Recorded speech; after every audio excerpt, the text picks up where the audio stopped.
Hi friends இன்னைக்கு June sorry hi friends இன்னைக்கு John 17க்கான news தான் பார்க்க போறோம். ஃபர்ஸ்ட் இஸ்ரோ டாக்ஸ் 2 சேட்டிலைட்ஸ் அப்படின்னு சொல்லியிருக்காங்க. டாக்ஸ் அப்படின்னா ஜாயின்ஸ் 2 சேட்டிலைட்னு அர்த்தங்க. Saif Ali Khan stable after intruder stops him at home அப்படின்னு சொல்லியிருக்காங்க. இன்ட்ரூடர் அப்படின்னா அதாவது அன்ஆத்தரைஸ்டா வீட்டுக்குள்ள நுழையிறவங்க, அதாவது யாருக்கும் தெரியாம நுழையிறவங்க. எதுக்காண்டி நுழைவாங்க? ஏதோ ஒரு குற்றம் பண்றதுக்காண்டி நுழையிறவங்க தான் இன்ட்ரூடர். ஸோ அடுத்து backtracking on. Israel accuses Hamas of backtracking on. So back ட்ராக்கிங்க்கு அப்புறம் வர ப்ரிப்போசிஷன் ஆன், அதுக்கு முன்னாடி ஆஃப், அதன் மேல அப்படின்னு சொல்லி போட்டிருக்காங்க. இதுல பேக் ட்ராக்கிங்ன்ற வேர்டு வந்து என்னன்னா மாத்தி மாத்தி பேசுறவங்க. ஃபர்ஸ்ட் சொல்லிட்டு இல்ல நான் சொல்லல, நான் எப்படி சொல்ல அப்படி சொல்ல மாத்தி மாத்தி பேசுறவங்கள தான் பேக் ட்ராக்கிங் அப்படின்னு சொல்லுவாங்க. அடுத்து டிஎன் ட்ரோன்ஸ் தீதி ஸ்ப்ரே ஃபீல்ஸ் இன் எ ஜிஃபி அப்படின்னு சொல்றாங்க. ட்ரோன் தீதி அதாவதுங்க ஒரு லேடி வந்து ட்ரோனை ஆப்ரேட் பண்ணி அது மூலமா ஃபர்டிலைசர்ஸ் எல்லாம் ஸ்ப்ரே பண்ண வைக்கிறாங்க. இதுக்கு அவங்களுக்கு ஸ்பெஷல் ட்ரைனிங்லாம் கொடுத்துருக்காங்க. அது வந்து ஸ்ப்ரேஸ் ஃபீல்ட்ஸ்னா ஃபீல்டு ஃபுல்லாத்தையும் எய்தர் வாட்டரோ இல்லை ஃபர்டிலைசரோ அதை ஸ்ப்ரே பண்றது. இன்ன ஜிஃபி அப்படின்னா இன்ன ஷார்ட் டைம்ல அவங்க வந்து ஸ்ப்ரே பண்ணிடுறாங்க. அடுத்து miffed Shivakumar says KPCC chief's post is not up for sale அப்படின்னு சொல்றாங்க. மிஃப்டு அப்படின்னா கோவமேற்றப்பட்ட அப்படின்னு அர்த்தம், அனாய்டு அப்படின்னு அர்த்தம், லாங்ரீட் அப்படின்னு சொல்லி. Cats in the sky. So cats in the ஸ்கைனா இந்த டாக்கிங் டெக்னாலஜியில, அதாவது 2 சேட்டலைட்டை வானத்துல இணைக்கிற அந்த டெக்னாலஜி பேர் தான் டாக்கிங் டெக்னாலஜி. டாக்கிங் டெக்னாலஜியில இஸ்ரோ சக்சஸ்ஃபுல்லா பண்ணதுனால இன்னும் நம்மளுக்கு நிறைய ஆப்பர்ச்சுனிட்டிஸ் இருக்கு அப்படின்னு சொல்ற எடிட்டோரியல்ல தான் இது. இந்த எடிட்டோரியலை வாசிச்சு பாருங்க. ஸோ இது வந்து ஒன் ஆஃப் த இந்தியாஸோட அச்சீவ்மெண்ட்ன்றதுனால இது நம்மளுக்கு வர்றதுக்கு வாய்ப்பு இருக்கு. அடுத்து ஓப்பன் இரா. Australian open this year marks more than the start of new season அப்படின்னு இருக்கு. ஸோ இதுல வந்து என்னன்னா ஆஸ்திரேலியன் ஓப்பன் பத்தின எடிட்டோரியல் இதுங்க. ஸோ இது அவ்வளோ இம்பார்ட்டன்ட் கிடையாது நம்மளுக்கு. Singapore to help India semiconductor industry. So நம்ம இந்தியாவில் நம்ம சிலிகான் வேலி மாதிரி ஒரு செமிகண்டக்டர் காரிடர் கொண்டு வரணும் அப்படின்னு நம்ம நினைச்சிட்டு இருக்கோம். அதுக்கு சிங்கப்பூரும் ஹெல்ப் பண்றதா சொல்லியிருக்காங்க. ஸோ நம்மளோட ரிபப்ளிக் டே வரப்போகுது இல்லையா, ஜான் 26. அதுக்கு இந்தோனேஷியன் பிரசிடென்ட் பிரபோவோ சுபைட்டினோ அவர் தான் வந்து சீஃப் கெஸ்டா வரப்போறாரு. இது வந்து ஒரு ரொம்ப காமனான கொஸ்டின், நிறைய எக்ஸாம்ஸ்ல கேட்குறாங்க. ஸோ இந்த இது வந்து ரொம்ப important. So Dalai Lama charitable trust gets FCRA not. இப்போ மோடிஜியோட கவர்மெண்ட் வந்ததுக்கு அப்புறம் இந்த FCRA foreign contribution regulation act வச்சு நிறைய அக்கௌண்ட்ஸை அதாவது சரி பார்த்தாங்க. அந்த ஆக்ட் படி நிறைய கம்ப்ளைன்சஸ் இருக்கான்னு பார்த்தாங்க.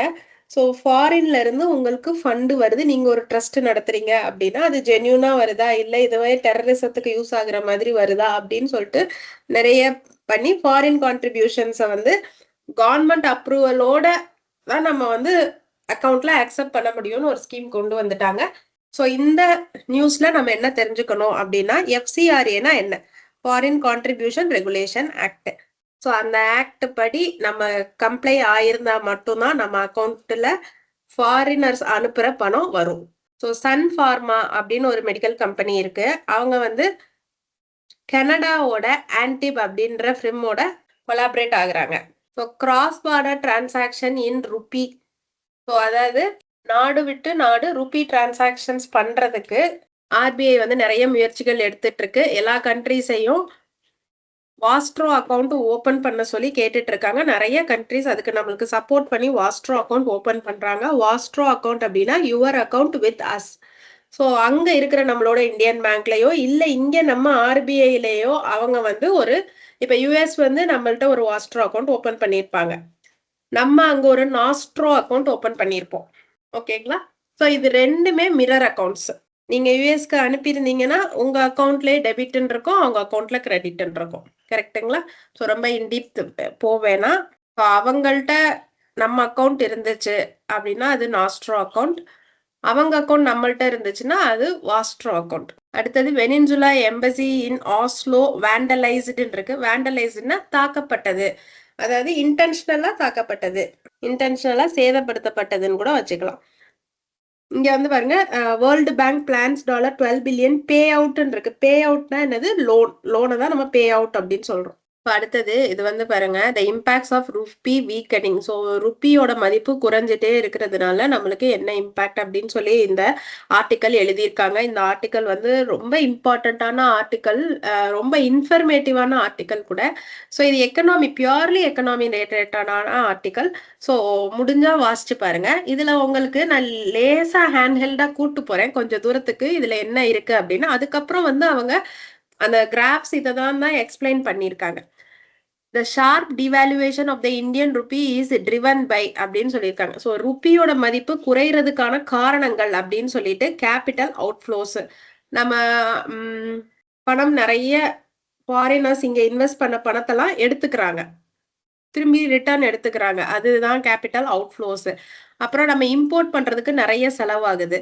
ஆர்பிஐ பாலிசியை மாத்திருக்காங்க. அதுக்கப்புறம் வந்து டொமஸ்டிக் பிரைசஸ், அதாவது இன்லேண்டுக்குள்ள இந்தியாக்குள்ள நிறைய இன்ஃப்ளேஷன் இருக்கு, பிரைஸ் ரைஸ் இருக்கு, எக்ஸ்சேஞ்ச் ரேட் வந்து கூடி இருக்கு. ஸோ இதனால எக்ஸ்போர்ட்ஸும் நிறைய காம்ப்ளிகேட் ஆயிடுச்சு. ஸோ இப்போ எக்ஸ்சேஞ்ச் ரேட்டுனா என்ன? ஒரு யூனிட் ஆஃப் ஃபாரின் கரன்சி வாங்குறதுக்கு இந்தியன் ருபீஸ் எவ்வளோ செலவு பண்றீங்க? For example $1 is equal to இப்போ 87 ருபீஸ் அப்படின்னா இதுதான் எக்ஸ்சேஞ்ச் ரேட். ஒரு யூனிட் ஆஃப் ஃபாரின் கரன்சி, அதாவது $1 ஆஃப் யூஎஸ், அதுக்கு நம்ம 87 இந்தியன் ருபீஸ் கொடுக்குறோம். ஸோ இது வந்து எக்ஸ்சேஞ்ச் ரேட் அப்படின்னு சொல்றாங்க. சரி, இப்போ ஃபாரின் எக்ஸ்சேஞ்சுக்கு டிமாண்டும் சப்ளையும் எதை பொறுத்து இருக்கு அப்படின்னா நம்மளோட கரண்ட் அண்ட் கேபிட்டல் அக்கௌண்ட் பொறுத்து தான் இருக்கு. கரண்ட் அக்கௌண்ட்னா என்ன? கேஷ் டிரான்சாக்ஷன்ஸ்லாம் அதுல வரும். பில்டிங், ப்ராப்பர்ட்டி இந்த மாதிரியான டிரான்சாக்ஷன்ஸ் எல்லாம் வந்து கேபிட்டல் அக்கௌண்ட்ல வரும்.